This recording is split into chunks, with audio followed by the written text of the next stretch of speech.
coordonnée par l'UFISC, Union fédérale des structures culturelles, qui s'inscrit dans un processus de réflexion et de construction partagée. Alors, cette démarche, on l'a commencée en fin 2017 et elle a déjà été émaillée par pas mal de temps forts et puis aussi pas mal de ressources ont déjà été constituées. Toutes ces ressources, vous pouvez les retrouver sur le site culturesolidarité.org. J'en cite quand même quelques-unes que vous puissiez un peu mesurer ce qui a déjà été fait et puis si ça peut vous donner envie d'aller voir. Je vais citer parmi les ressources les plus récentes un cycle de webinaires qui est organisé avec la région Aura et qui propose dans un premier temps une introduction aux droits culturels et ensuite ce qu'ils ont appelé les pas de côté et qui permettent de mettre en dialogue des acteurs culturels et des acteurs hors du champ culturel sur cette notion de droit culturel. On a aussi fait un webinaire que vous pouvez retrouver en ligne, qui était consacré à la prise en compte des droits fondamentaux pendant la période de la crise sanitaire et du Covid, webinaire qui est bien sûr toujours d'actualité. Et puis, il y a maintenant 2 ans, nous avons effectué aussi un cycle de webinaires pour interroger un peu les référentiels d'évaluation et voir comment ils pouvaient rentrer en résonance ou non avec le référentiel des droits culturels. Donc, nous nous étions intéressés au guide de l'ESS, nous étions au guide de bonne pratique de l'ESS Économie sociale et solidaire, on s'était intéressé au référentiel des communs, à la notion de démarche de progrès. Et ces webinaires sont du coup toujours en ligne sur www.culturesolidarité.org. Alors, cette démarche de progrès par les droits culturels, donc, elle s'appuie sur une implication d'une diversité de parties prenantes puisqu'il s'agissait, ça a été notifié très tôt dans le démarrage de la démarche, à la fois de parler pour nous-mêmes, donc acteurs culturels, donc il y a beaucoup d'acteurs culturels, membres ou non de l'UFISC, l'Union fédérale des structures culturelles, et puis il y avait quand même cette volonté tout de suite d'ouvrir au maximum à d'autres champs qui ne sont pas représentés à l'UFISC, comme le champ des livres et de l'édition, mais aussi en allant un peu plus loin, et du coup sont membres du COPIL, du copilotage des organisations qui s'intéressent à la solidarité internationale, à la diversité culturelle, comme le Mouvement pour l'économie solidaire, et vraiment avec cette volonté de décloisonner et de ne pas travailler ces droits culturels en silo. Cette démarche s'appuie aussi sur la prise en compte des initiatives et des réseaux et des structures, puisque avant même le démarrage de cette démarche, les droits culturels étaient identifiés par ces réseaux, par ces structures, comme étant un acte de travail important, même s'ils n'étaient pas cités en tant que tels, mais on pouvait retrouver des fondamentaux, notamment sur des sujets tels que la liberté d'expression et de création, la façon dont on pouvait réfléchir à l'occupation de l'espace public, la notion de bibliographie, de diversité culturelle. Donc, il y avait vraiment beaucoup de travaux qui étaient plus ou moins axés déjà sur les droits culturels et dont on est parti. Donc, on est vraiment parti de l'existant. C'est un espace de partage sur les analyses et sur les outils et méthodes. Et puis, bien sûr, c'est une recherche-action. Donc, il y a un partenariat acteur-chercheur qui va être de plus en plus formalisé dans les suites de la démarche. Et donc, la plateforme dont je vous ai parlé, le site internet qui est vraiment dédié à la démarche et des ressources numériques que vous pouvez retrouver. Donc, l'idée de cette démarche de progrès, c'est d'analyser comment les droits culturels peuvent être mis en acte, peuvent être mis en œuvre dans les pratiques professionnelles et bien sûr au-delà, dans les pratiques collectives et pourquoi pas individuelles et citoyennes. Là, je vous ai juste remis, après on va arrêter avec les slides et je vais vous permettre de voir les visages des intervenants parce que ce sera plus dynamique et plus agréable, simplement pour vous donner à voir les participants, les structures, les organisations participantes à la démarche, sachant que l'idée, c'est quand même de pouvoir accueillir de nouvelles organisations au fur et à mesure. Alors, on a 3 objectifs sur cette démarche, mais en fait, on en a évidemment beaucoup plus. Disons, les objectifs principaux, c'était d'abord de sensibiliser, de mettre en action une dynamique d'acteurs. Donc, diversifier. L'idée était, encore une fois, de ne pas se limiter au seul champ culturel. Il s'agissait de construire un processus à la fois prospectif et pragmatique. Alors ça, on va y revenir, puisque tous les premiers temps de la démarche ont consisté à mettre en place des temps d'interconnaissance et à interroger ce référentiel des droits culturels à l'aune du vocabulaire très spécifique de chaque organisation, pour s'assurer ensuite qu'on disait bien la même chose. Et puis ça permettait aussi un processus de déconstruction du vocabulaire qu'on emploie le plus souvent dans nos pratiques, c'est-à-dire dans le cadre des appels à projets, enfin, voilà, dans tous les aspects des pratiques professionnelles qui sont les nôtres. Et à partir de ce processus, il s'agit ensuite, bien sûr, d'élaborer des préconisations collectives et des propositions d'outillage sur un peu aussi tous les aspects que nous propose de réfléchir les droits culturels, la co-construction des politiques publiques, l'évolution des cadres normatifs, la formation, l'accompagnement des pratiques, l'évaluation aussi des projets et des structures, et puis de mettre en travail ces préconisations auprès d'une grande diversité de partenaires, y compris des partenaires publics. Je vais laisser la parole à Stéphane Gros-Claude, donc de la PFI, qui va nous présenter quelques éléments de définition. Alors là, encore une fois, ce n'est pas un webinaire sur la notion de droit culturel, bien sûr, on va en parler, mais pour des apports théoriques plus solides, je vous invite du coup à aller rechercher les ressources sur notre site, il y en a plein. L'idée, c'est vraiment de recontextualiser un peu les droits culturels pour pouvoir vous parler plus en avant ensuite de la démarche. Merci. Merci à l'UFISC de cette invitation. C'est un exercice un peu complexe et sans doute impossible à faire que de mettre en contact les droits culturels. Peut-être que simplement pour être le plus simple possible, je pense qu'il y a autant d'êtres humains qu'il y a de manières d'appréhender les droits culturels au sein de la communauté humaine en général et des différentes communautés qui la composent, qu'elles soient formelles ou informelles. Et du coup, les dénominateurs communs que je vous propose d'envisager aujourd'hui, c'est au travers de deux approches complémentaires sur la question des droits culturels au regard des conventions internationales, essentiellement sous l'égide de l'ONU et de l'UNESCO, et puis les questions de développement durable. Alors, je ne ferai pas un cours, je ne serai certainement pas aussi exhaustif ni aussi expert que certains nombre d'entre vous. La première référence principale, c'est la Déclaration universelle des droits de l'homme de 1948, ça commence à dater un petit peu, qui précise que toute personne a le droit de prendre part librement à la vie culturelle de la communauté, de jouir des arts et de participer au progrès scientifique et aux bienfaits qui en résultent. Le deuxième acte important, c'est le PIDESC, ou Pacte international, qui date de 1966, dont les États parties prenantes s'engagent à assurer le droit égal qu'ont l'homme et la femme au bénéfice de tous les droits économiques, sociaux et culturels énumérés dans ce pacte. Ensuite, on a la Déclaration universelle de l'UNESCO sur la diversité culturelle de 2001, qui recouvre l'ensemble des traits distinctifs spirituels et matériels, intellectuels et affectifs, qui caractérisent une société ou un groupe social et englobe, outre les arts et les lettres, les modes de vie, les façons de vivre ensemble, les systèmes de valeurs, les traditions et les croyances. Ensuite, la Convention sur la protection et la promotion de la diversité des expressions culturelles de 2005, qui précise que la diversité culturelle ne peut être protégée et promue que si les droits de l'homme et les libertés fondamentales telles que la liberté d'expression, d'information et de communication, ainsi que la possibilité pour les individus de choisir les expressions culturelles sont garanties. Ensuite, on a l'Observation générale 21 du Comité des droits économiques, sociaux et culturels sur le droit de chacun de participer à la vie culturelle dans le cadre du Pacte international relatif aux droits économiques, sociaux et culturels de 2009. Et puis, le rapport pour le droit de la liberté d'expression artistique et de création de la rapporteure spéciale Farida Shahed pour le Conseil des droits de l'homme des Nations Unies en 2013. Bien sûr, un élément plus spécifique sur le champ de la culture et des droits culturels au travers de la déclaration de Fribourg qui date de 2007. Du point de vue du développement durable, la question a été formulée dès 1971 par les experts du Club de Rome qui prônent la croissance zéro pour la conciliation entre croissance économique, cohésion sociale, préservation des ressources naturelles.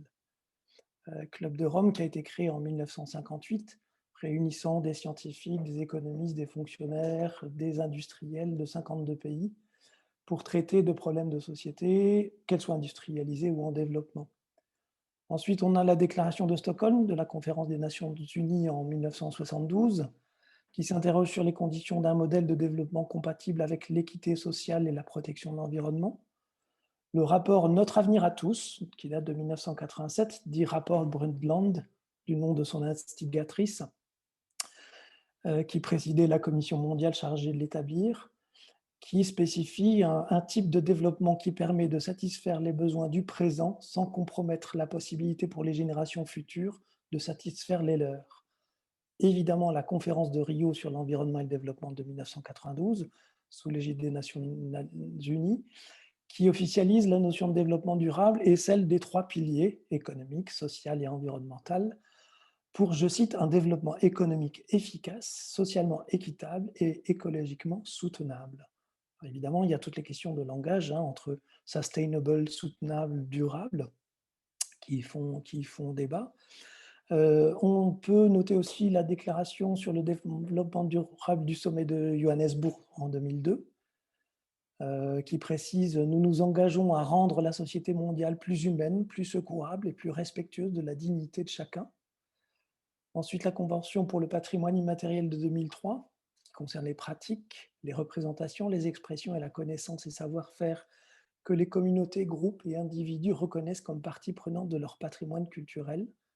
L'agenda 21 de la culture, évidemment, approuvé par la Commission culture de cités et gouvernements locaux unis, une réunion mondiale de collectivités qui a été adoptée donc en mai 2004. Et puis, un positionnement politique qui a été adopté en 2010, reconnaissant la culture comme 4e pilier du développement durable, donc par le bureau exécutif de cités et gouvernements locaux unis, dans le cadre du sommet mondial des dirigeants locaux de Mexico. Au niveau européen, le Conseil de l'Europe inscrit le développement durable à son agenda politique et adopte une stratégie lors de la session de Göteborg en 2001. Nous avons aussi la Convention du Faro sur la valeur du patrimoine culturel pour la société qui est adoptée par le Conseil de l'Europe en 2005. Plus précisément en Belgique, le décret du 21 novembre 2013 relatif au Centre culturel de Wallonie-Bruxelles afin de contribuer à l'exercice du droit à la culture des populations dans une perspective d'égalité et d'émancipation. Ce décret permet au centre culturel d'obtenir des subventions dans la limite des crédits budgétaires bien sûr disponibles, dès lors qu'il remplit les conditions et respecte les procédures établies. Au niveau de la France, l'avis de la Commission française du développement durable d'avril 2002, statut sur la culture et le développement durable. Nous avons ensuite un saut en avant avec trois mentions des droits culturels dans les lois françaises. La première étant la loi NOTRe pour une nouvelle organisation territoriale de la République en 2015. La seconde, la loi Liberté de la création, l'architecture et le patrimoine de 2016. Et puis plus récemment, le décret relatif au Centre national de la musique qui date d'octobre 2019. Évidemment, on n'a pas le temps ni le loisir d'aller dans le détail dans tous ces textes-là. Vous aurez bien sûr toutes les références à ces éléments. Ce qu'on peut dire en résumé, c'est qu'il y a des frontières très perméables entre la question des droits humains et des droits culturels. On peut même se demander si les droits culturels ont un sens finalement au regard de tous les textes que je viens de citer. Il y a des termes et des concepts qui évoluent beaucoup. On est passé d'une notion de développement durable qui était très à la mode pendant une décade, on va dire, à la question aujourd'hui, la transition écologique. Est-ce qu'on parle exactement de la même chose ou pas? Ça, c'est encore une autre question. On a en fait beaucoup de références de très longue date, mais aussi une appréhension, une appropriation qui se fait de manière très longue et de manière plus récente, avec bien sûr un certain nombre de dynamiques et de réflexions, notamment en termes de co-construction, on va le voir avec la production de l'IFISC aujourd'hui, avec des référentiels qui sont définis, qui sont appropriés par les différents acteurs, des orientations définies par les associations nationales d'élus, notamment la FNCC, ou lors, par exemple, d'une conférence au Sénat en partenariat avec l'UFISC, qui était menée notamment par Sylvie Robert et Catherine Morin-Desailly, la mise en œuvre de l'agenda 21 de la culture par les collectivités territoriales et locales. Je pense en particulier à la Nouvelle-Aquitaine qui a fait tout un travail sur les procédures d'accompagnement de ces politiques. Nous, au niveau de la PFI, on avait organisé en 2011 le premier forum vert culture et développement durable, qui a généré un certain nombre de forums en région après. Un des plus récents, en tout cas, pour venir à quelque chose de plus actuel, C'est le colloque organisé en 2019 par le ministère de la Culture sur la politique culturelle à l'aune des droits culturels.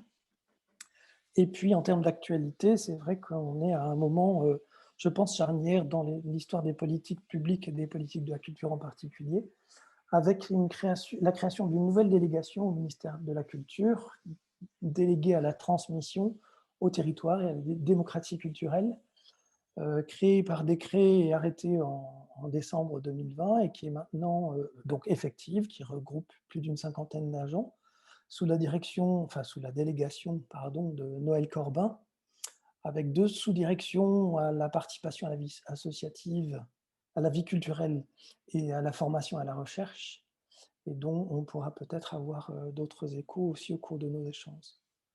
Voilà un petit peu ce que je voulais poser comme élément de contexte, à la fois dans l'histoire et dans l'actualité de ce qui nous préoccupe dans le domaine du secteur culturel. Merci Stéphane. On va rentrer plus précisément maintenant dans la publication. Alors, cette publication, elle tente de restituer le cheminement qui a été le nôtre et pas forcément de dresser un bilan, et encore une fois, pas non plus de recenser des initiatives qui seraient vertueuses ou voilà, on n'est pas du tout dans ce type de tentative-là, on s'inscrit vraiment dans une démarche de progrès, pas du tout dans une démarche de normalisation des droits culturels ou de labellisation de ces droits culturels.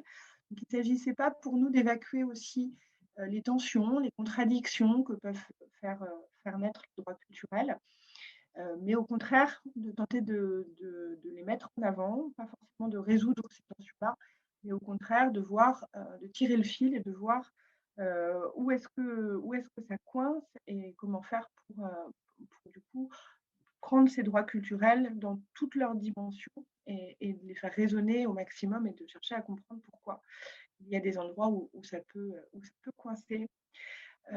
Peut-être juste avant de commencer, on l'a bien mis en exergue de la publication, mais il nous semblait important de revenir dessus.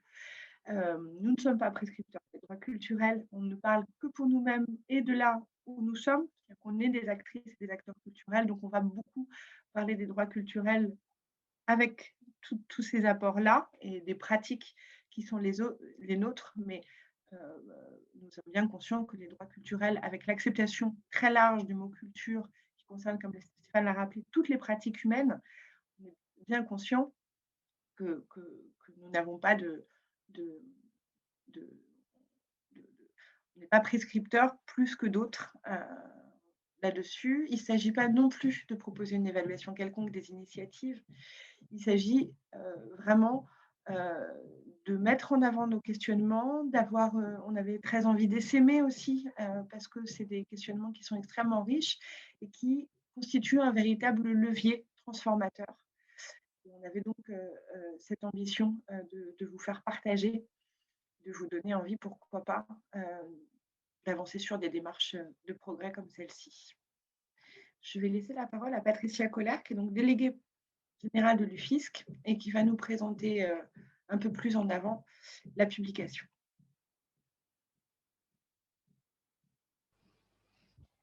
Ah non, pardon, en plus, excusez-moi. Je suis désolée. C'est pas du tout à Patricia Collard que je vais passer la parole, mais à Valérie de Saint-Do, qui est journaliste, qui a travaillé avec le COPIL et à partir des ressources extrêmement foisonnantes que nous avions déjà, travaillé donc à mettre en mots ce cheminement. Je te laisse la parole, Valérie. Oui, bonjour à toutes et à tous. Alors, c'est peut-être bien que je dise moi-même d'où je viens en quelques minutes et pourquoi l'UFISC, ce qui m'a fait très plaisir, s'est adressé à moi pour ce travail. Je me suis occupée longtemps en tant que directrice adjointe d'une revue qui s'appelait Cassandre. Et si Cassandre a rarement parlé en tant que telle des droits culturels, les pratiques que la revue décrivait pouvaient bien évidemment s'y relier. Et puis, j'ai travaillé également pour la Fédération des arts de la rue, qui est partie prenante de l'UFISC et partie prenante de ce travail. Alors, pour le dire tout de suite, moi, j'ai livré à l'UFISC un embryon qui est devenu un beau bébé et bien enrichi. Et je suis partie effectivement d'une masse d'informations passionnantes dont le point de départ était les entretiens. Alors, des entretiens donc menés par l'UFISC. Gaëlle, tu me rappelleras qui les a faits, je ne l'ai pas sous les yeux. Et le principe de ces entretiens… Gaspard Lelier, qui avait travaillé avec nous sur ces entretiens, pardon. Alors, ces entretiens avaient une grille assez précise, mais ce qui était passionnant, c'est que de plus, c'était des entretiens croisés. Et où ça pouvait être quelqu'un du ministère avec quelqu'un d'une des organisations de l'UFISC, ça pouvait être d'un côté plasticien, d'un côté librairie. Enfin, il y avait justement des entretiens croisés entre acteurs de différentes disciplines.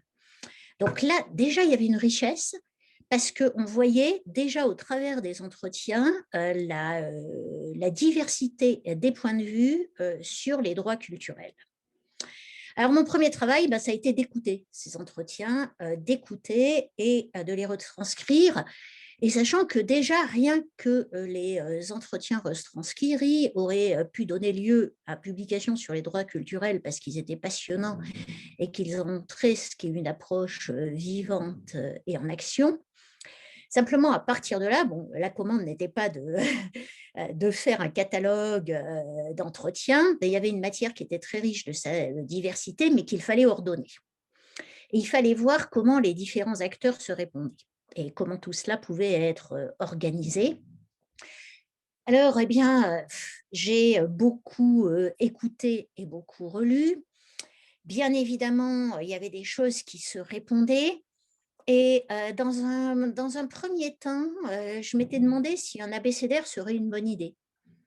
Parce qu'il y avait une sorte de nuage de mots, bien évidemment. Alors, il y a ce que j'ai appelé les 4D, démocratie, diversité. Les deux autres m'échappent tout de suite, mais il y avait la notion d'auteur, la notion d'œuvre, la question de l'œuvre et de l'artiste. Enfin, il y avait également tout ce qui, dans les droits culturels, dépasse largement le champ de la culture. Il fallait un petit peu trier ça. Et alors, bien évidemment, ce travail se faisait avec des allers-retours avec le comité de pilotage.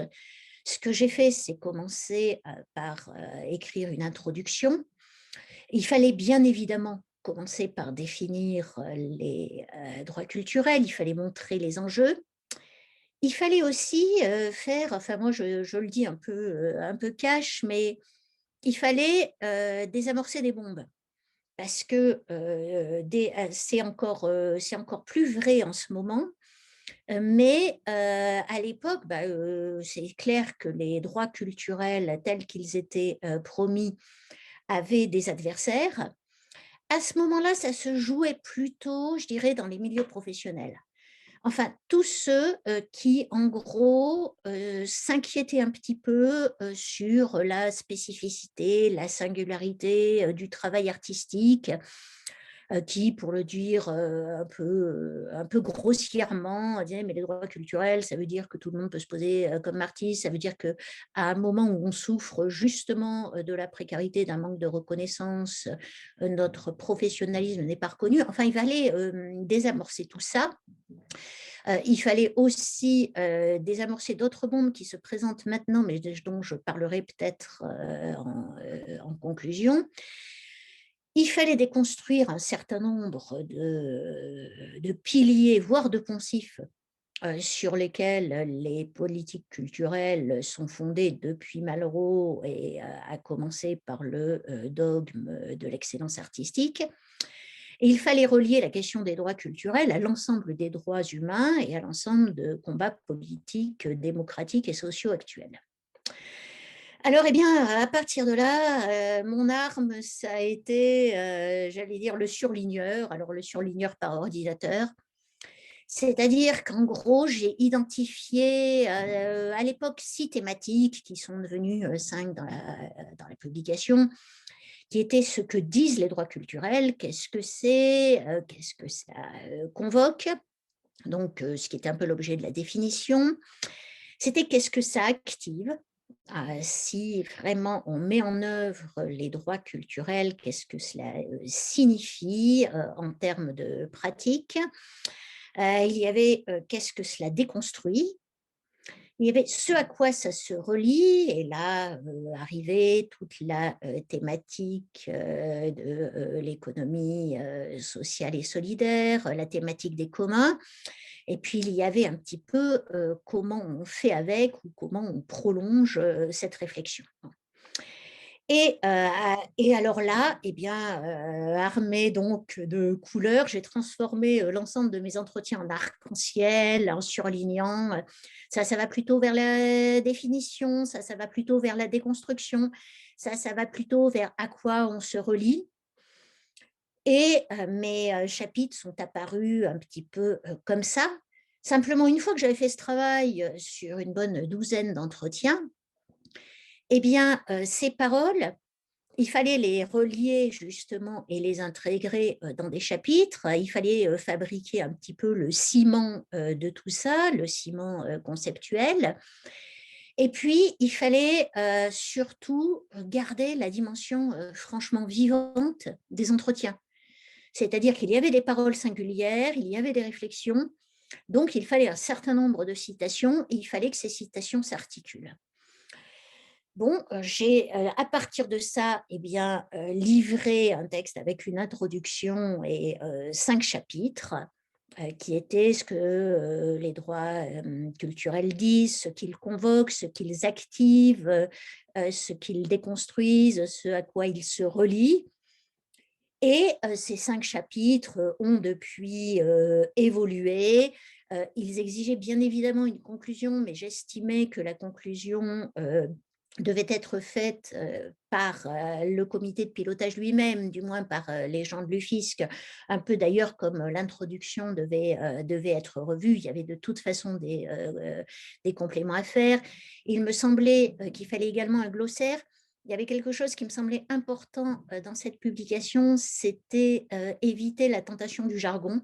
Parce que, bon, même ici, nous avons notre vocabulaire, nous avons notre sémantique, on ne peut pas toujours la contourner, puis elle est signifiante, mais il fallait au moins l'expliciter, et je dirais parfois aussi se livrer à un travail de traduction.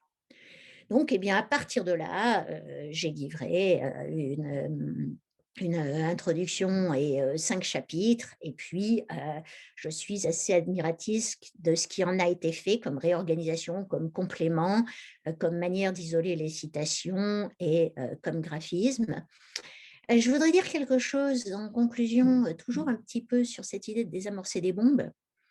C'est qu'à l'époque, le débat sur les droits culturels, en France en tout cas, autour de l'UFISC en tout cas, dépassait assez rarement le secteur culturel. Alors, et là, qu'on a élargi avec ces entretiens, puisqu'il y a le mouvement de l'économie, il y a le mouvement de l'économie sociale, il y a d'autres acteurs.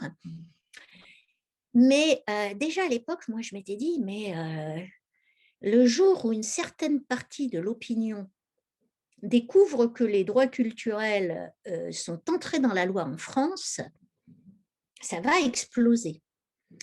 Bah, ça n'a pas explosé ces 3 dernières années, c'est resté un débat assez interne. Et puis là, je dirais que ça commence, et je me disais, ça, c'est un combat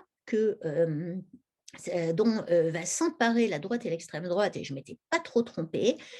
Puisque là, à propos de la polémique complètement absurde sur l'islamo-gauchisme, eh bien, on voit justement des tribunes d'universitaires que je n'ai pas très envie de citer, mais qui sévit partout entre Causeur et le Marianne et le Figaro pour s'attaquer aux droits culturels au nom de la transmission des grandes œuvres du passé, l'art éternel. Voilà.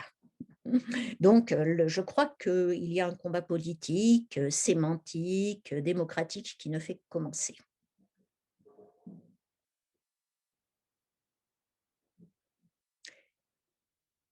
Voilà, puis je suis prête, si quelques-uns ont des questions complémentaires, à y répondre. Alors, merci Valérie. Peut-être une question à laquelle on peut répondre tout de suite. Pas forcément toi, Valérie, on voit, mais on nous demande comment est-ce qu'on a identifié les personnes qui ont participé aux entretiens. Peut-être on peut dire un peu plus sur la façon dont ça s'est passé. Alors, le COPIL, c'est évidemment, on l'a dit tout à l'heure, un groupe de travail continu et très ouvert. Donc, les gens se sont un peu identifiés eux-mêmes, à vrai dire. En tout cas, on a proposé ces entretiens croisés et l'idée, c'était que on n'avait pas envie de choisir ce qui nous semblait le plus pertinent entre se dialoguer des structures, par exemple, des arts de la rue et des arts plastiques. Enfin bon, on a tiré au sort. Ça nous paraissait en plus complètement raccord et cohérent avec les droits culturels. Donc, ça a été tiré au sort et il y avait pour chaque organisation 2 ou 3 personnes qui rentraient en dialogue avec 2 ou 3 personnes ou une seule personne d'une autre organisation. Les gens parlaient à la fois pour eux-mêmes, d'où ils parlaient évidemment, mais pouvaient parler aussi de la façon dont, dans leurs organisations, les droits culturels étaient ou pas un axe de travail et par quelle forme ça pouvait prendre ce travail sur les droits culturels. Donc, ça a permis aussi d'aborder la question du vocabulaire très vite. Encore une fois, il y avait des participants qui parlaient de diversité culturelle, mais qui ne reliaient pas forcément au référentiel des droits culturels, et d'autres qui pouvaient avoir comme axe de travail privilégié, par exemple, la liberté de création ou d'autres choses. Donc, il y a eu vraiment ces entretiens croisés qui ont permis de déblayer, et puis ensuite, toutes les ressources, les entretiens ont été, comme le disait Valérie, enregistrés. Ensuite, toutes ces ressources ont été remises au pot commun. Ça nous a permis de démarrer la démarche en essayant de dépasser les questions de vocabulaire, et de voir un peu, de mettre au pot commun tout ce qui pouvait être en lien avec les droits culturels et qui était déjà travaillé dans nos organisations, et puis de mettre aussi au pot commun les interrogations très individuelles que ça pouvait faire naître. Voilà, j'espère que j'ai répondu à cette première question. J'y répondais maintenant parce que c'était vraiment en lien avec ce que tu venais de présenter, Valérie. Ensuite, on va avoir un temps d'échange plus conséquent après la présentation de la publication. On continue, parce que là, Valérie a déjà bien présenté un peu le contexte et le travail préparatoire. Et du coup, là, c'est Patricia Collère qui va prendre la suite. Merci Gaëlle et bonjour à toutes et à tous. Je profite pour peut-être suivre en effet ce que tu viens de dire pour répondre à la question de Jacqueline sur combien d'entretiens croisés ont eu lieu, de participants à cette démarche ont été impliqués. Comme le disait Gaëlle, c'est vraiment l'ensemble des organisations participantes de ce collectif pour une démarche de progrès par les droits culturels qui y ont participé. Donc à la fois des réseaux culturels, à la fois des réseaux associatifs ou d'économie solidaire, ainsi que… Petit souci technique. Oui, j'ai eu un… Excuse-moi, on a eu un petit souci technique en fait, on ne t'entendait plus. Tout à fait. Et là, c'est revenu à la fin. Peut-être reprends ta dernière. Oui. Donc, simplement pour dire voilà, qu'il y avait vraiment cette diversité de réseaux et de structures autour de la table, aussi bien dans le champ culturel que dans le champ associatif d'économie solidaire, ou également des partenaires publics, des partenaires des communs, la représentante du ministère de la Culture qui était aussi présente, ainsi que l'association Opal. Donc, on avait comme ça une diversité, on va dire, de prise de parole dans ces entretiens croisés. Qui, comme le disait Gaëlle, donc on a dû avoir une vingtaine de participants, je dirais, un peu plus, peut-être une trentaine de participants sur 10-12 entretiens croisés. Et le propos, il était vraiment à la fois de partir en effet de cette interconnaissance et de ces interrogations entre nous qui ouvraient des chemins, qui permettaient de tirer le fil, comme disait Gaëlle, avec un peu cette conviction portée dans la démarche de progrès qu'on était à la fois dans un contexte, Valérie le rappelait à l'instant, dans un contexte difficile de remise en cause d'un certain nombre de droits fondamentaux, Dans la période où on a fait ces entretiens et ce travail d'ouvrage, on a également eu un événement PopMind sur les droits fondamentaux comme une zone à défendre en Europe, parce qu'il nous semblait qu'en effet, on était dans un contexte assez difficile, à la fois d'attaques sur les libertés d'expression. On voit aujourd'hui les attaques sur la liberté de recherche, par exemple, telle qu'elle peut se faire au sein de l'université. On voit les rapports de domination aussi parfois un peu exacerbés. Et puis également des remises en cause démocratiques, des logiques autoritaires qui se mettaient en œuvre, que ce soit en Europe de manière générale, avec des montées de nationalisme, des exacerbations, et puis aussi une logique sécuritaire que l'on voit d'ailleurs se renforcer dans ce contexte de crise sanitaire. Et donc la nécessité de penser véritablement les libertés et les responsabilités des personnes dans le monde d'aujourd'hui. Et ça résonnait aussi avec cette question de la possibilité d'investir les droits culturels comme un acte, une pratique de réflexion sur de nouveaux droits, plus en phase avec les mutations auxquelles le monde fait face, que ce soit les questions d'écologie, de relations au vivant, de féminisme, d'égalité, de solidarité, même de numérique, et en essayant d'affirmer ces principes de dignité, de diversité, les fameux 4D dont parlait tout à l'heure Valérie, dignité, diversité, démocratie et droit des personnes pour les réfléchir. Si l'ensemble des personnes réunies dans ce collectif étaient en phase, on va dire, sur les valeurs, la question de la démarche de progrès s'est vite posée parce qu'il y avait aussi cette envie de mettre en avant les pratiques et de voir véritablement au sein des réseaux, voire des expériences, comment on pouvait réfléchir ces pratiques et tenter de témoigner de ces expériences pour faire évoluer les pratiques, mettre en œuvre des processus et aussi Patricia, excuse-moi. mettre en œuvre des cadres d'action. Oui.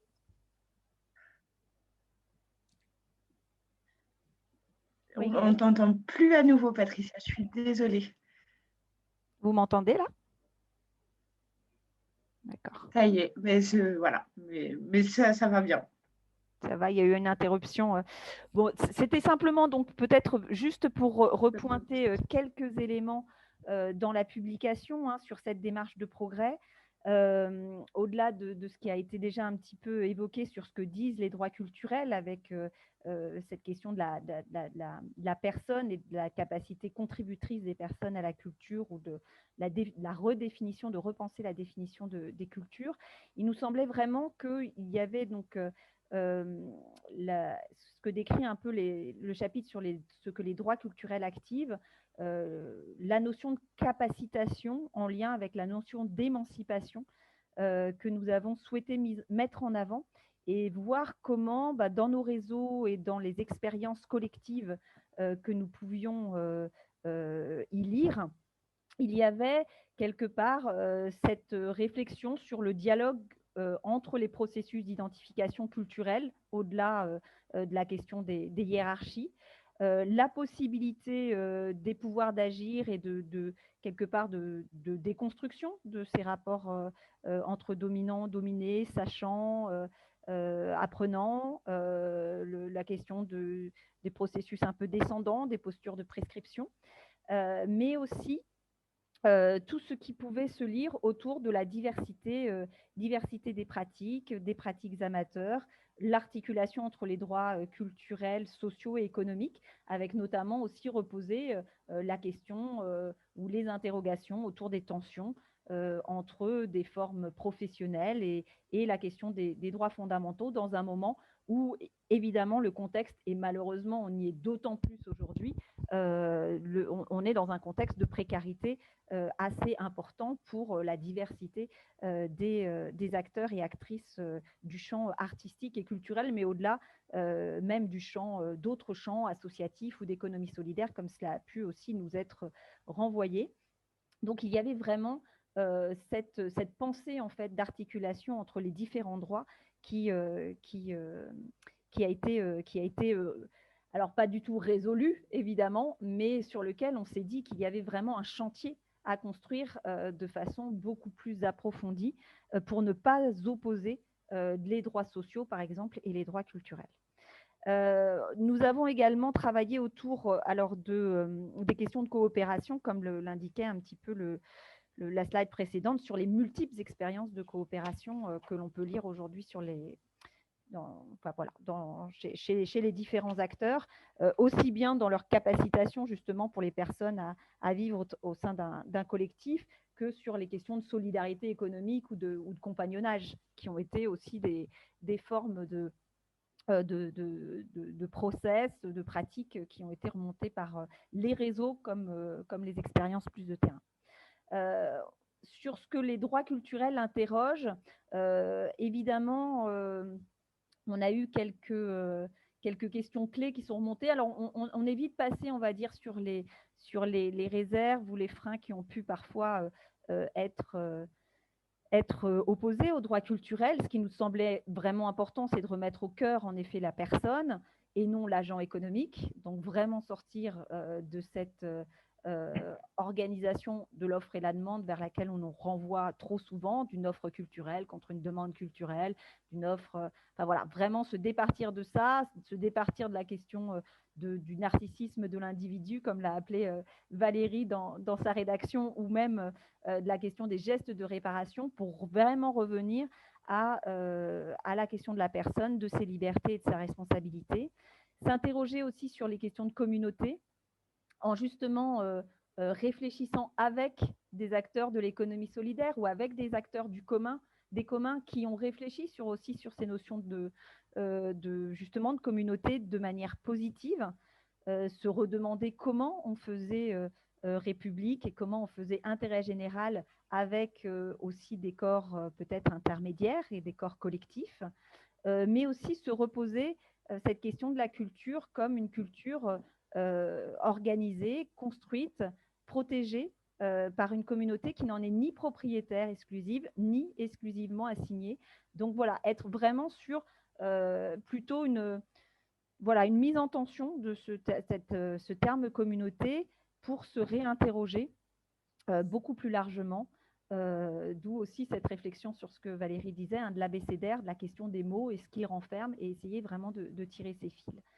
Je ne reviens pas sur la question des rapports de domination, mais ça, évidemment, ça a été des discussions très longues qui nous ont semblé extrêmement importantes aujourd'hui à poser et à réfléchir ensemble, car malgré, c'est vrai, les valeurs sur lesquelles nous essayons de faire reposer nos actions, la question de la diversité que nous mettons souvent en avant dans nos valeurs politiques, notre vision, force est de constater que nous avons beaucoup de travail à mener sur ces regards, sur le genre, sur les minorités, sur tous les rapports de domination, en effet, qu'on peut lire, et que le geste artistique, comme le geste culturel, le geste social, est aussi empreint de ces formes de catégories que nous avons besoin de travailler. Et peut-être… Donc, ensuite, nous avons eu aussi un chapitre sur ce que les droits culturels déconstruisent, au-delà, en effet, des questions sur les libertés de création et les libertés de participation à la vie culturelle, qui ont été aussi un dialogue important.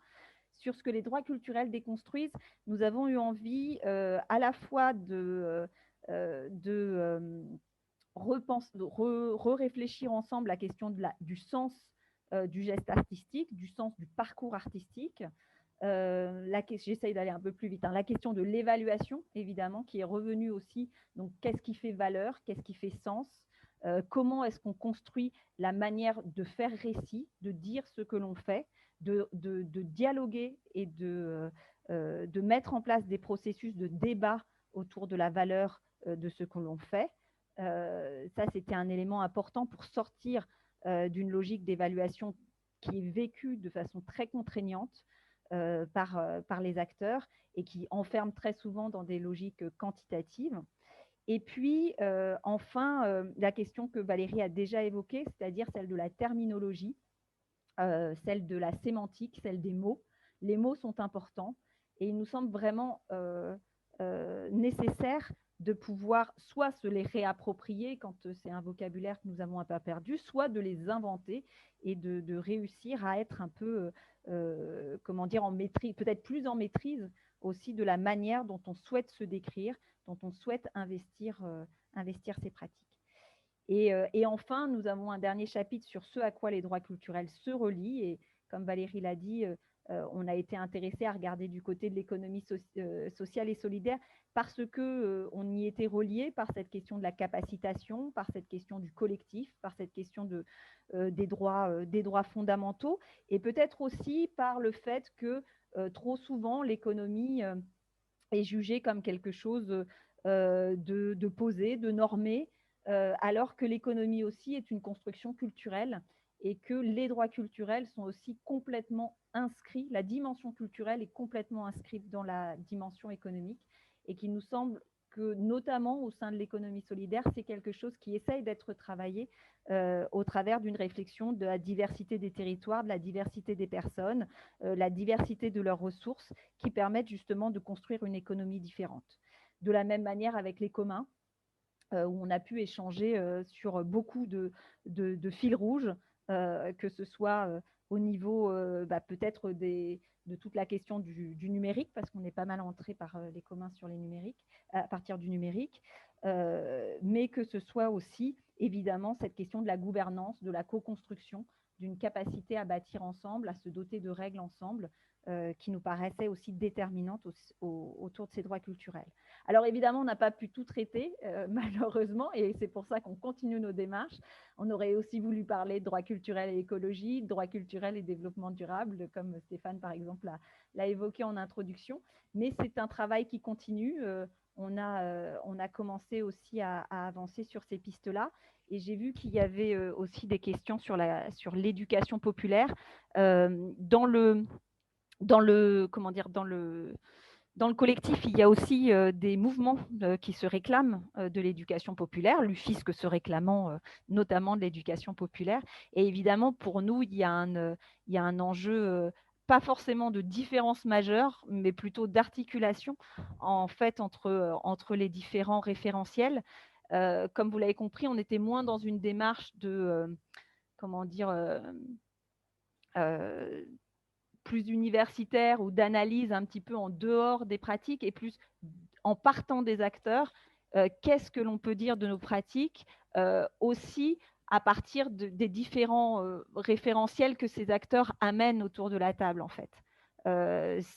Ces référentiels à partir desquels ils se sont construits, à partir desquels ils ont réfléchi, à partir desquels ils essayent de fonder des pratiques, et comment ces différents référentiels peuvent se réfléchir avec celle des droits fondamentaux ou des droits culturels. Je m'en arrête là.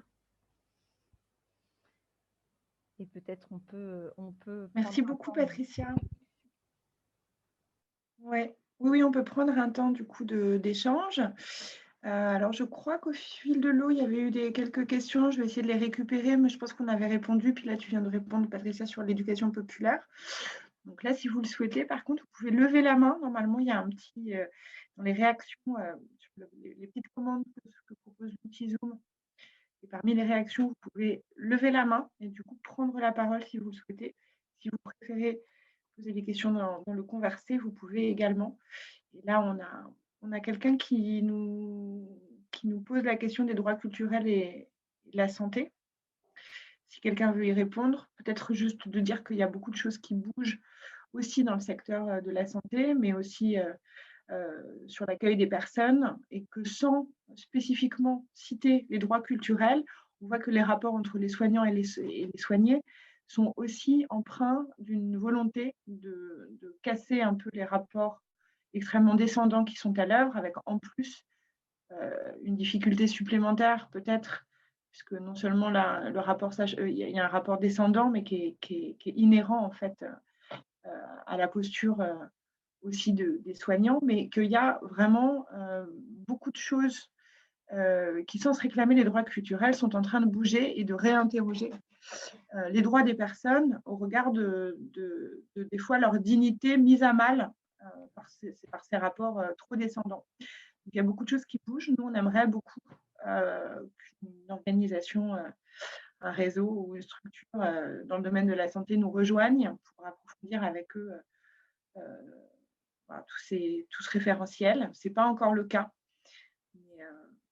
mais ça nous semblerait important. Voilà. Là, je vois une autre question, on y a déjà peut-être un petit peu répondu. Un enjeu pour les réseaux d'éducation populaire, comment intégrer les droits culturels au projet associatif?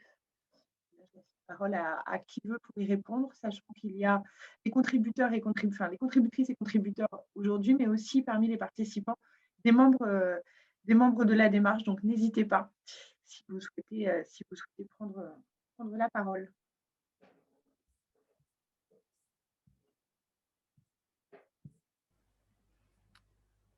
Peut-être on peut compléter ton propos, Gaëlle, sur intégrer les droits culturels.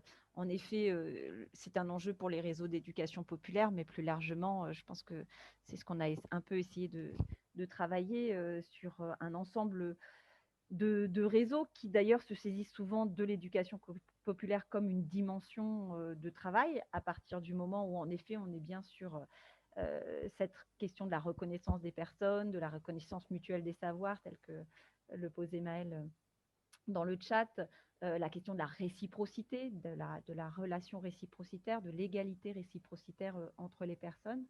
Et c'est vrai qu'on a eu une vraie discussion autour des notions d'émancipation, notamment, et de construction des libertés, de voir quel parcours et quel accompagnement des parcours on pouvait avoir à partir des droits culturels, ce qui nous semble important. Et on est évidemment, là c'est vrai qu'on présente la démarche du collectif pour une démarche de progrès, mais il est important de redire que on est évidemment en discussion avec beaucoup d'autres personnes et militants des droits culturels ou d'autres espaces qui sont d'ailleurs pour partie parmi nous cet après-midi.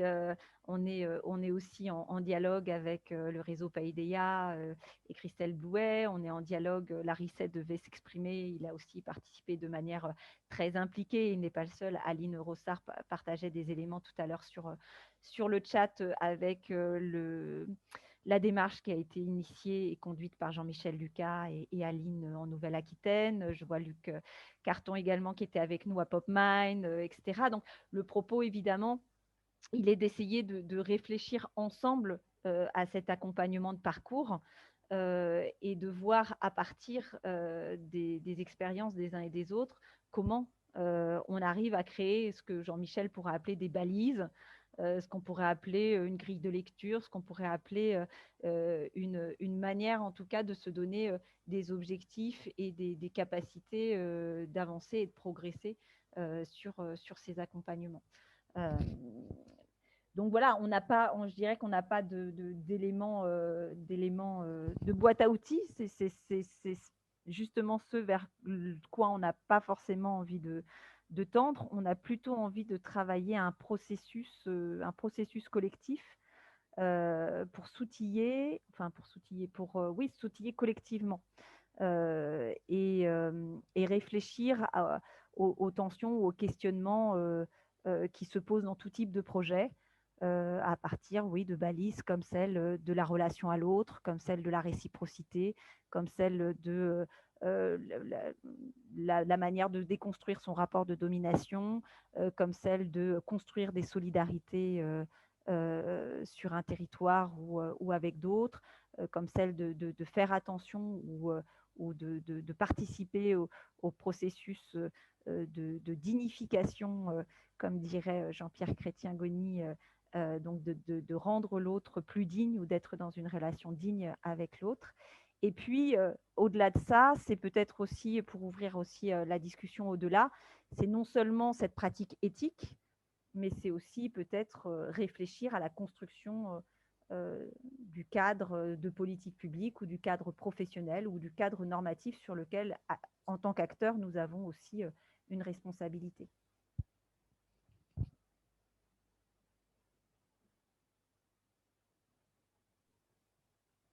Je ne vois pas d'autres questions. Peut-être qu'on peut avancer sur les suites et perspectives et si peut-être une autre question qui arrive. Est-ce que vous pourriez revenir sur les réflexions que vous avez eues concernant la question des référentiels droit culturel et du points communs différences?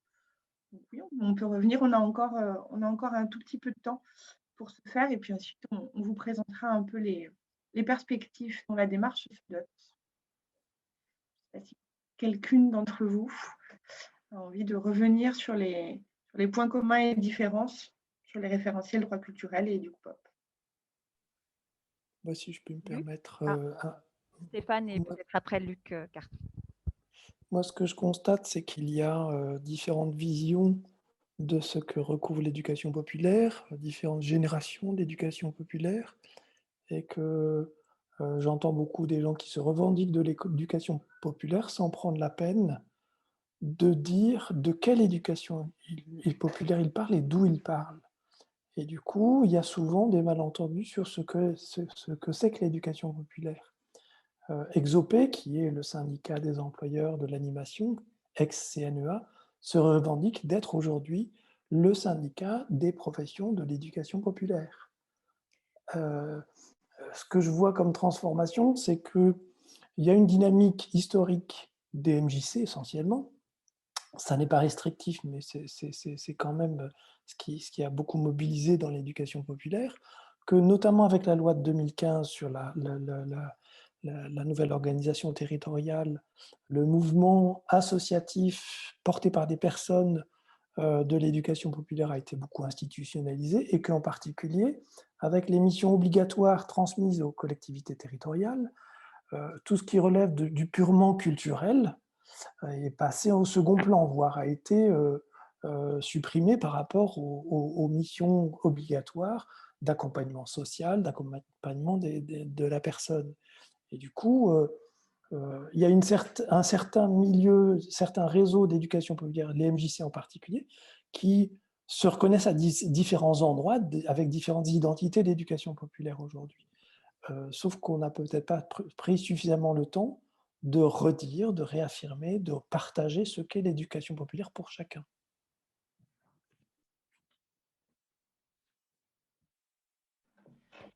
Luc, Merci Stéphane. Oui, pardon.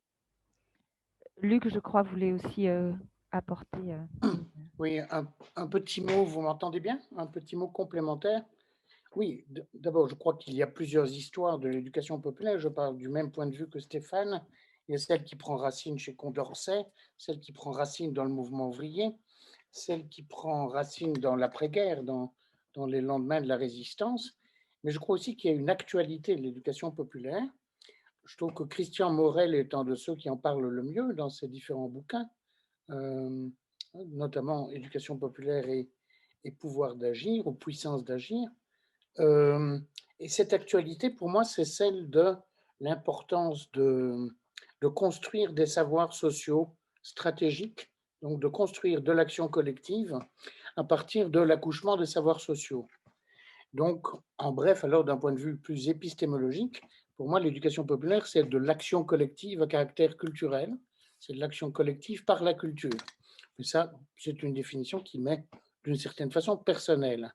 Et donc, il y a évidemment pour moi un processus historique de confluence entre les traditions de l'éducation populaire et l'actualité des droits culturels cette fois-ci.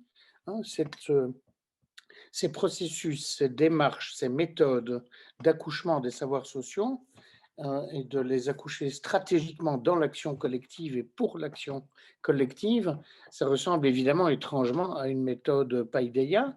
Donc c'est extrêmement cousin germain à mes yeux. Donc j'ai personnellement beaucoup travaillé dans l'une, puis depuis une quinzaine d'années dans l'autre, et ça tombe bien.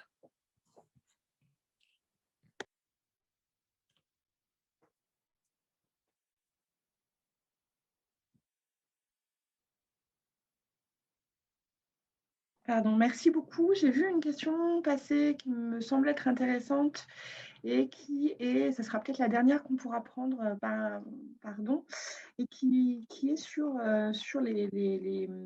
quelle place pour les financeurs dans ce processus, parce que c'est vrai que, alors ça, cette Cette question, elle continue à beaucoup nous travailler, hein, parce qu'on est bien d'accord, hein, que les appels à projets relèvent eux-mêmes d'un processus de domination et de normalisation. On s'est beaucoup posé cette question-là. Peut-être, c'est aussi, ouais, je vais peut-être plutôt donner la parole. Qu'est-ce que quelqu'un veut intervenir là-dessus? Parce qu'il y avait quand même cette idée que la loi NOTRe et l'entrée des droits culturels dans la loi NOTRe constituaient un véritable levier d'action sur ce plan-là, puisqu'en énonçant la responsabilité conjointe en matière de droits culturels de l'État et des territoires, ça pouvait nous permettre de refonder un petit peu les principes qui lient les financeurs et les associations, les porteurs de projets, avec cette entrée par la participation de tous à la vie culturelle, qui est une des entrées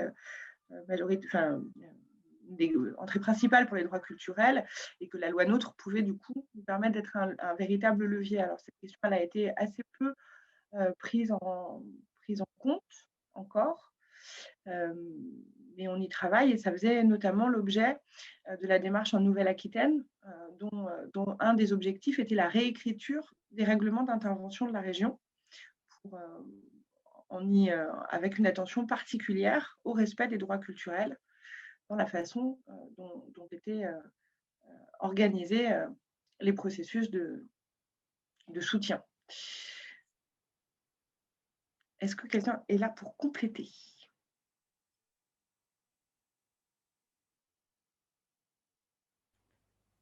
Peut-être juste renvoyer aussi à, d'une part, le travail qu'on a pu effectuer sur les politiques publiques locales et territoriales, notamment avec l'agence Auvergne-Rhône-Alpes Spectacle Vivant, et un dernier webinaire qui a eu lieu il y a quelques temps, justement, pour essayer d'avoir des témoignages d'expérience d'élus et de collectivités sur ces questions-là. Il a été souligné aussi le travail réalisé par Paideia en lien avec un certain nombre de départements ou de collectivités.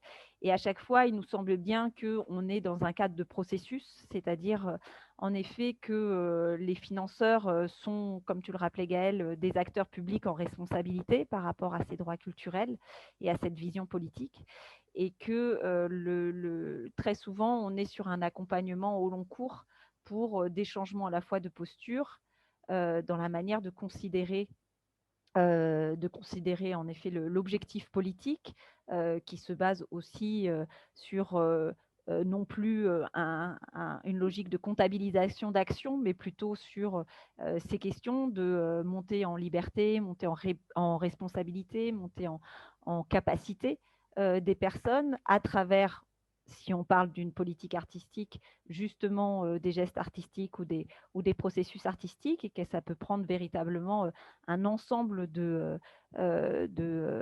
types de pratiques. Comme on l'a dit, il n'y a pas une manière d'intégrer ou de faire, d'essayer de respecter les droits culturels dans les pratiques artistiques. Ça peut prendre des formes de création participative, pourquoi pas, mais on peut aussi avoir des créations participatives qui ne sont pas du tout reliées aux droits culturels, parce qu'elles ne sont pas dans l'attention des personnes, elles ne sont pas dans la prise en compte de leur dignité, et d'avoir plein d'autres manières de s'inscrire dans une relation avec les personnes, que ce soit à travers des propositions artistiques, que ce soit à travers des participations sur des formes de critiques, je pense, voilà, des critiques ou d'expression, de prescription artistique, ça peut être des formes d'infusion, ça peut être voilà, il y a vraiment une diversité très forte, et c'est plutôt les quelques balises ou les quelques principes qui vont ancrer en fait cette pratique artistique dans les droits culturels qui va compter, peut-être plus que l'outil, on va dire, utilisé. Et donc, en effet, il y a aussi, on n'a peut-être pas souligné que ce processus de démarche de progrès par le collectif est aussi soutenu par le ministère de la Culture, et notamment la délégation, enfin nouvelle délégation dont Stéphane parlait tout à l'heure, hein, délégation générale à la transmission au territoire et à la démocratie culturelle. Donc, d'assez beaux mots désormais sur cette délégation qui enfin parle des droits culturels, parle de la participation à la vie culturelle des personnes.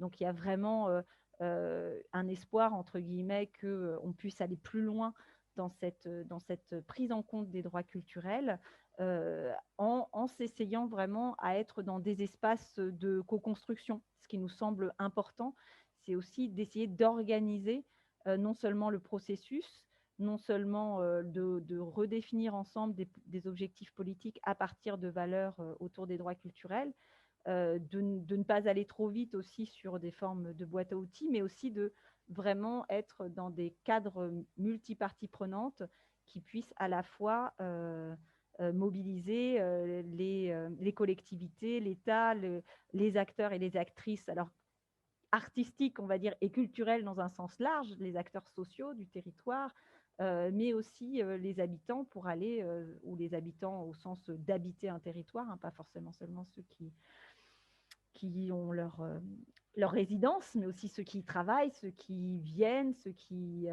y voyagent, etc., pour réfléchir ensemble à ces questions de meilleure mise en capacité, en liberté des personnes.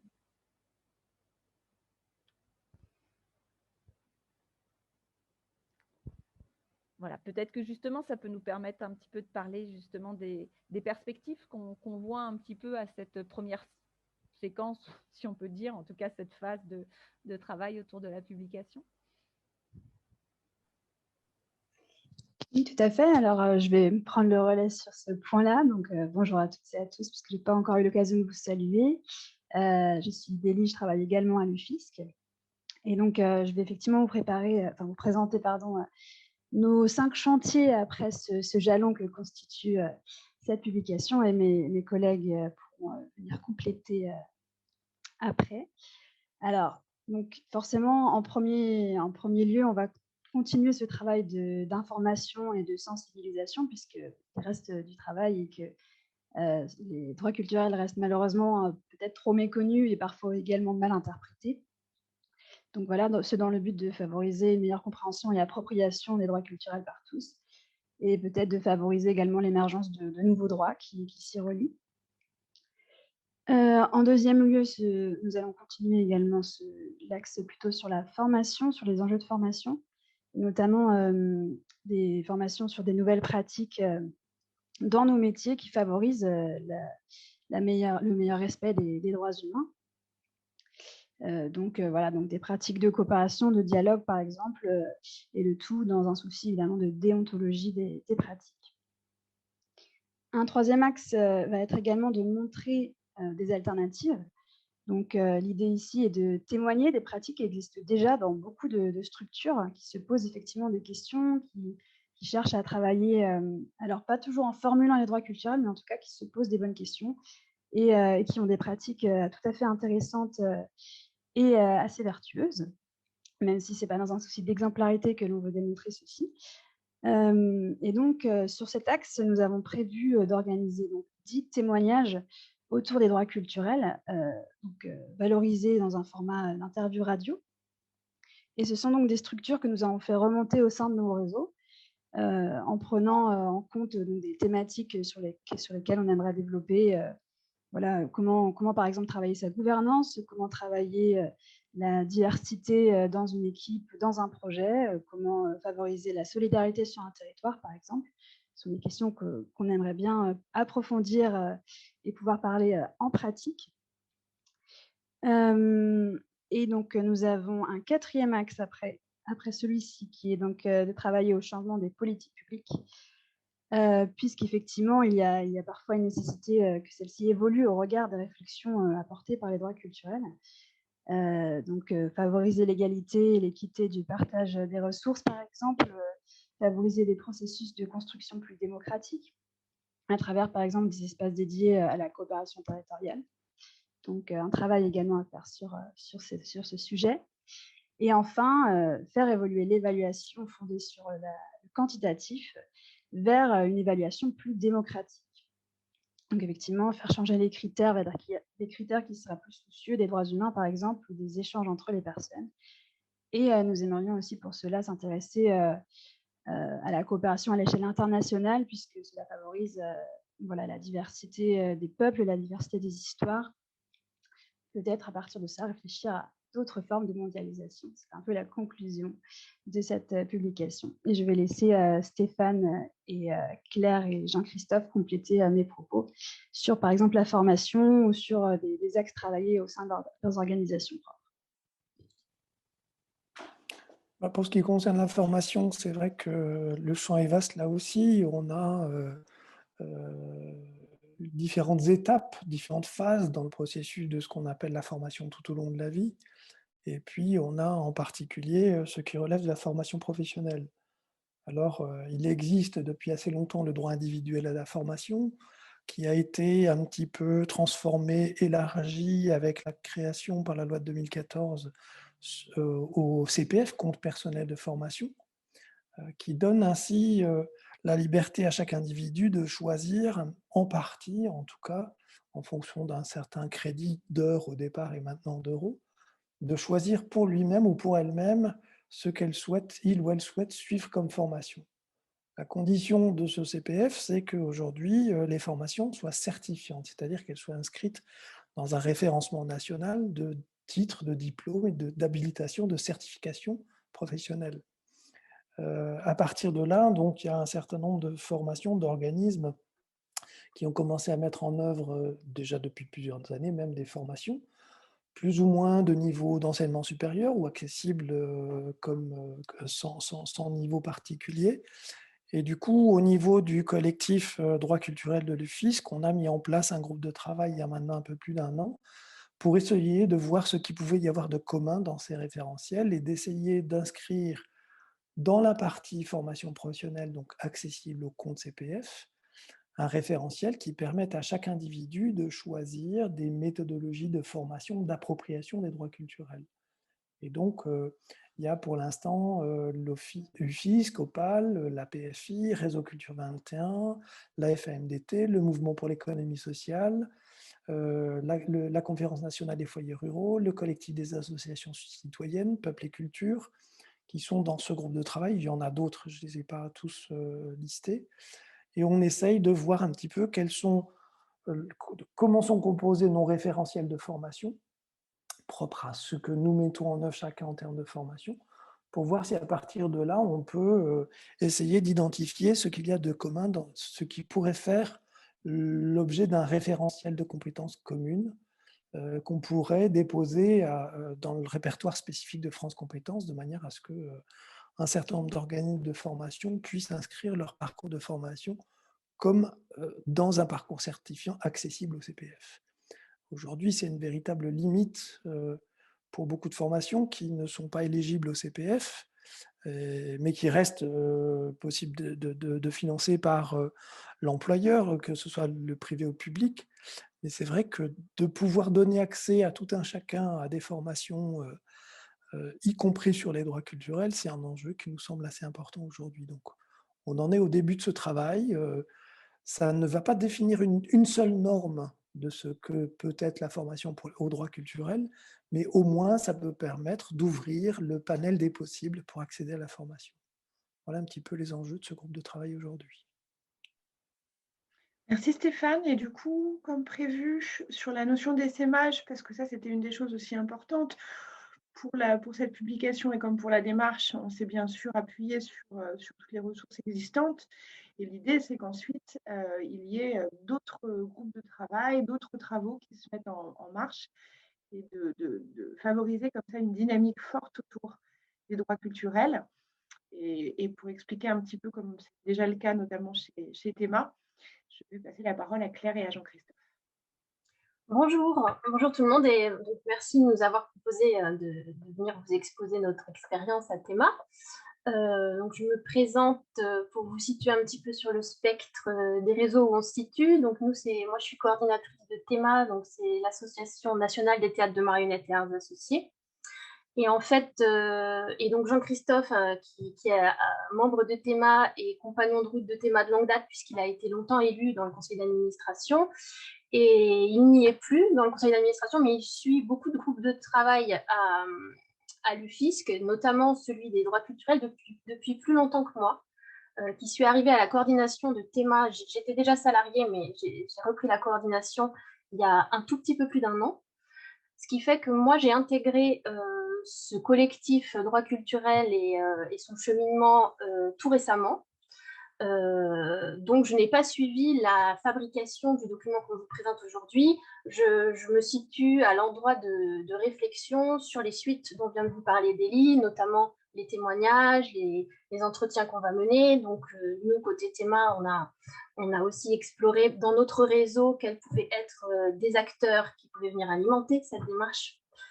Et en fait, de manière tout à fait naturelle, à force de discuter de ces questions, il nous est apparu vraiment évident, et on a identifié un manque au sein même du réseau d'aller sensibiliser autour de cette notion qui nous semblait, mettant l'humain à l'épicentre, être de toute façon une notion qui était de manière non explorée officiellement, tout à fait présente dans nos démarches. Donc, tout d'abord, cette envie est née, et on a eu envie de sensibiliser, de passer par une phase. Alors, comme on est des débutants dans le cheminement au sein de cette démarche, et puis il a fallu qu'on parte tout en bas de l'échelle, et qu'on commence par déjà communiquer sur l'histoire de cette notion. Donc, on a modestement au début pris la décision de faire comme une sorte de petit feuilleton sur les droits culturels en publiant sur nos réseaux sociaux et puis sur notre site internet d'où était née, alors on s'est bien sûr inspiré de ce document, d'où était née la notion, etc., et où elle en est arrivée aujourd'hui. Et puis, petit à petit, on a créé au sein du Théma un groupe de travail où là, en s'inspirant toujours de la démarche du collectif au sein de l'UFISC, on souhaite aussi aller chausser les lunettes des droits culturels pour aller se regarder, nous, en tant que réseau, et aller ausculter les territoires et puis les projets avec un référentiel en tête. Donc, on a balbutié au début, on se demandait si on allait mettre en place un questionnaire, etc. Et puis finalement, on est un réseau qui publie une revue tous les 3 mois, donc on aime beaucoup les récits. On a mis en place récemment un projet territorial qu'on appelle les rendez-vous du commun, et qui est une démarche tout à fait empirique de co-construction dans les territoires. Donc, cette idée de cheminement, de recueil de récits nous a séduits.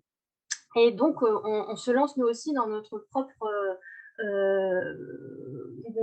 démarche de collecte de témoignages à une fin de produire un document qui puisse nous permettre de mieux nous connaître en tant que réseau et en regard de ces droits. Je crois que Jean-Christophe, tu voulais aussi nous parler de la relation au sein de ce groupe de travail entre éducation populaire et puis droit culturel. Je ne sais pas si tu veux compléter ce que j'ai dit sous cet angle. Oui, bonjour à tous. Oui, ben, effectivement, pour juste reprendre ce que disait Claire, au sein de notre réseau marionnette, et avec je répète un peu ce que tu disais, on s'est très vite rendu compte que les actions qu'on menait en tant qu'artistes, parce que Théma, c'est un réseau d'artistes à la base quand même, et donc d'acteurs culturels sur leur territoire, on avait vraiment, c'était très facile de mettre les lunettes des droits culturels et de voir que tout ce qu'on a fait, c'était possible là. Et effectivement, moi, en tant qu'agent viral, j'ai très rapidement contaminé mes collègues à Théma pour qu'on aille vers ce chantier-là. Et donc, on a notamment sollicité une personne ressource qui était le premier secrétaire général de Théma, Patrick Boutini, qui était enseignant et qui était à la Ligue de l'enseignement, et qui nous a tout de suite emmené vers l'éducation populaire, enfin qui nous a posé la question. Et donc, ça quelque part, ça répond pas tout de suite aux questions qu'il y a eu par rapport à ça, mais ça nous a donné envie très rapidement la volonté de travailler sur sur ce croisement entre droit culturel et éducation populaire. Et justement, comme disait Luc Carton, la volonté de définir qu'est-ce que ça signifie éducation populaire aujourd'hui, puisqu'effectivement, il y a plusieurs générations d'artistes au sein de notre réseau. Il y en a certains qui ça parle, d'autres qui arrivent sur le terrain qui ont des intuitions, mais ne savent pas trop mettre de mots. Donc, nous, on arrive avec cette nouvelle outillage de droit culturel. Donc, c'est un chantier qu'on a envie de vraiment développer. Et puis, en ligne droite des droits culturels, par réciprocité, on voudra en faire profiter le fisc et puis le groupe de travail, le collectif de démarche, quoi. Donc, et en tout cas, ce groupe de travail au sein de Théma, quand tu disais, Claire, petit à petit, justement, il s'est mis très, très rapidement et tout de suite, on a réussi à avoir des acteurs et des participants très motivés pour le mettre en route. Et ça colle, effectivement, ça a contaminé, ou en tout cas, d'autres démarches qu'on a au sein de Théma sur ce rendez-vous des communs. Et puis, effectivement, au sein du journal de l'organe du parti, comme on pourrait dire, le MANIP, on a une rubrique qui s'appelait Espèces d'espace et on l'a déjà réorientée vers la mécanique des territoires ou la fabrique des territoires, où on s'attache plus à ce qui se joue, ce qui se coopère sur les territoires. Et du coup, ça nous donne vraiment envie d'aller aussi dans cette démarche en chaussant ces grandes lunettes de droit culturel, sans pour autant, et puis aussi casser certains fantasmes ou certaines choses qu'on serait tenté d'y mettre et de les rendre un peu plus, comme on peut dire, pas vulgaire, mais de trouver une manière de vulgarisation ou de simplification pour que tout le monde puisse s'en approprier, quoi. Donc, on est vraiment dans cette démarche-là.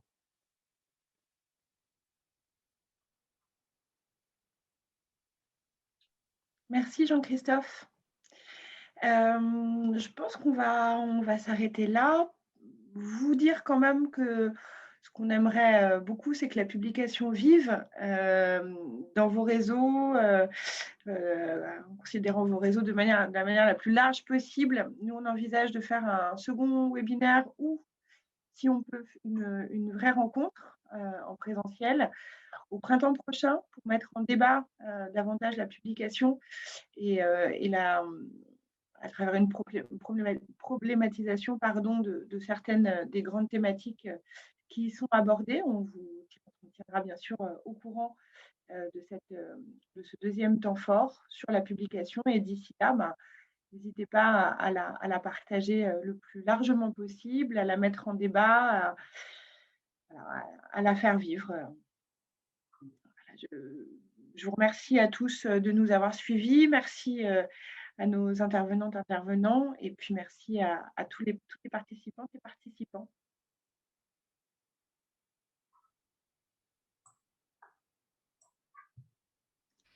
À très bientôt. Merci beaucoup, Gaëlle. Merci alors, à comme vous. je disais, oui, alors n'hésitez pas s'il y avait peut-être l'envie d'un dernier petit mot. C'est vrai qu'on ne va pas donner la parole, enfin, hors du chat, mais et qu'on essayait de terminer à l'heure pour. Mais voilà, s'il y avait l'envie d'un dernier mot. Donc, ouais, je veux juste rajouter un petit truc. À Bordeaux, il se passe beaucoup de choses en ce moment. Et je réagis donc à la mairie qui commence à se poser quelques questions autour des droits culturels et à comment est-ce qu'on amène ces principes-là, ces valeurs-là dans une reformulation des politiques publiques au niveau municipal. Et ce que je leur ai proposé, donc sur quoi on est parti avant le forum qui est voulu par la mairie, c'est des petites capsules vidéo où on va essayer de voir un maximum d'habitants au sens, comme tu as dit Patricia tout à l'heure, le plus large possible. Et ce que je peux déjà dire en ayant fait 3-4 interviews pour l'instant, c'est que je commence pas par leur demander qu'est-ce que vous pensez de la culture à Bordeaux ou qu'est-ce que vous pensez des politiques culturelles ou quoi que ce soit.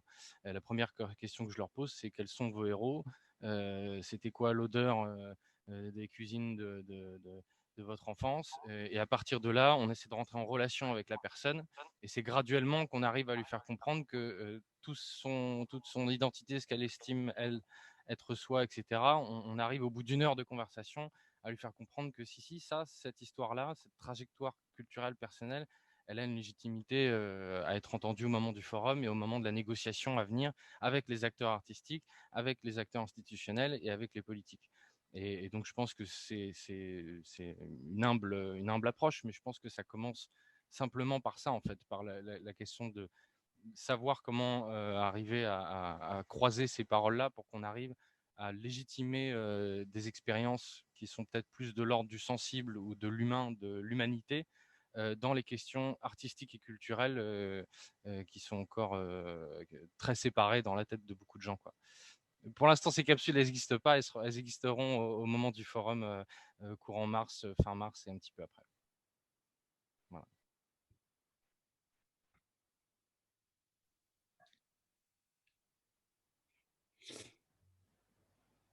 Jean-Baptiste?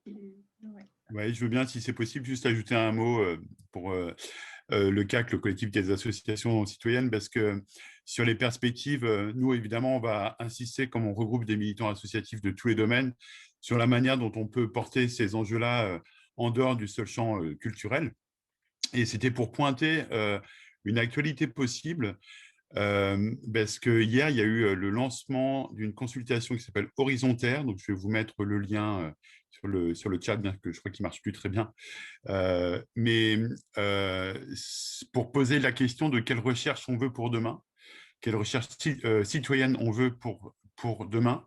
Donc, c'était avec l'association Sciences Citoyennes qui s'apparente beaucoup à l'UFIS que dans le domaine scientifique, on va dire. Et donc, ça, c'est typiquement un endroit où ces questions-là peuvent être investies. Et si je le pointe, c'est que la consultation est assez courte, là, jusqu'à fin avril. Donc, il faudrait qu'on puisse en rediscuter assez vite. Voilà, c'est tout.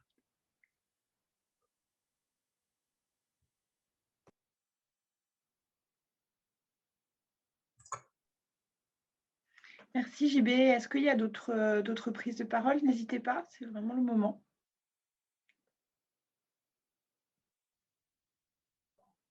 J'étais en train d'écrire, mais je vais me permettre de le dire du coup à l'oral. Pardon, j'ai pas mis la vidéo, je vais la mettre aussi. Hop, voilà, hop.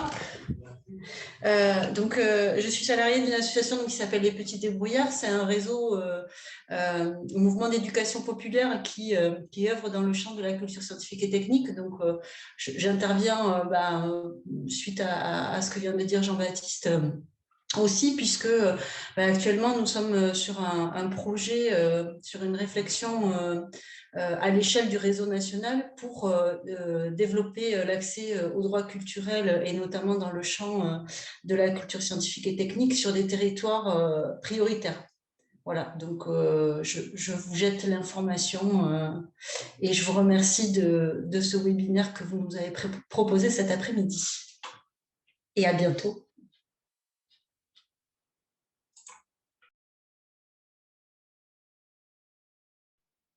Merci beaucoup. Je vois une dernière question sur les critères d'humanité. Et c'est, je crois, Maël Lucas qui en parlait. Oui, c'est une notion qui est, j'imagine, complexe à imaginer pour beaucoup d'élus, mais je pense qu'il croise complètement la notion des droits culturels. C'est que ce qu'on disait tout au début de ce rendez-vous-là, c'est qu'il n'y a pas de possibilité de labellisation droits culturels. Parce que les droits culturels, s'ils sont respectés ou pas, c'est pas celui qui demande à ce qu'elles soient respectées de le déclarer, c'est à la personne qui est le réceptacle de ces droits-là. Donc, c'est la question, au fond, l'humanité, c'est-à-dire la question de l'émancipation personnelle, mais surtout de la dignité déclarée par la personne et de savoir si ce qu'on lui propose est acceptable par rapport à son histoire, par rapport à sa culture, par rapport à ses pratiques de multiples façons. Et pour déterminer ce qui serait du coup des critères d'humanité, je pense que ça implique forcément beaucoup de négociations et a fortiori beaucoup d'expérimentation. Et c'est pour ça que je pense que ces retours-là, ce rapport-là, il est extrêmement précieux, en particulier en ce moment, c'est qu'on voit bien que ces notions-là sont encore floues pour beaucoup de personnes et que c'est l'expérimentation, c'est les retours des acteurs qui s'interrogent sur ces sujets-là et qui sont capables de remettre en question leurs propres mots, leurs propres pratiques et de savoir si les personnes qui sont au contact de leurs actions sont en état de dignité ou si on pensait ça, et puis en fait, c'est plus complexe que ça, et on peut, sans le vouloir, créer des situations qui sont humainement bien plus complexes. Donc, je pense que c'est un travail de long terme, et je pense que les critères d'humanité pour les politiques publiques, c'est des critères qui prennent en compte cet aspect-là des choses et qui sont foncièrement liés à des notions de temps long, d'expérimentation, de tests et d'échecs constructifs pour les relations entre les personnes. Il n'y a que par ça, à mon avis, que ça pourra fonctionner un jour sur le plan des politiques publiques. C'est un long combat.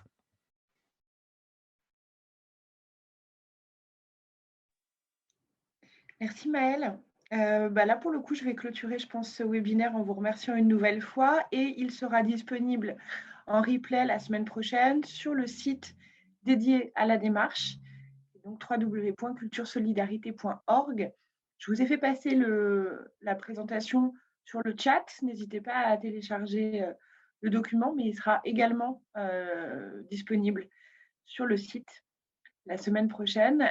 J'ai vu aussi passer des questions concernant les ressources, notamment les textes qui ont été cités par Stéphane. J'ajouterais, parce que je crois que tous les textes qui ont été cités par Stéphane ne sont pas dans la publication. La plupart des ressources quand même qu'on a citées aujourd'hui y sont. Donc, je vous invite à vous référer à la publication pour en savoir plus. Et sur les textes qu'a cités spécifiquement Stéphane, je vais voir avec lui pour qu'il me donne l'ensemble des ressources, même si la plupart sont déjà sur le site Culture Solidarité. Merci à tous, à très bientôt, et au plaisir de rediscuter cette publication avec vous au printemps. Bonne journée. Au revoir. Au revoir. Au revoir. Merci beaucoup. Au revoir. Au revoir et bravo pour le travail et le webinaire. Merci.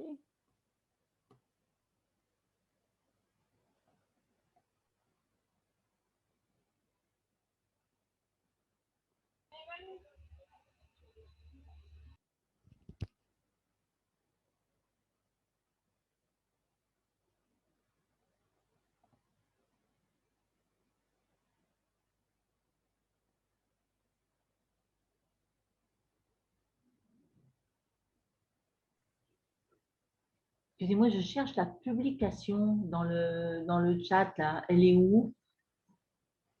C'est vrai que nous n'avons pas remis le lien vers la publication. Ah, en fait, je suis arrivée complètement Alors, attendez, on va vous le plus remettre. tard et je... Ouais.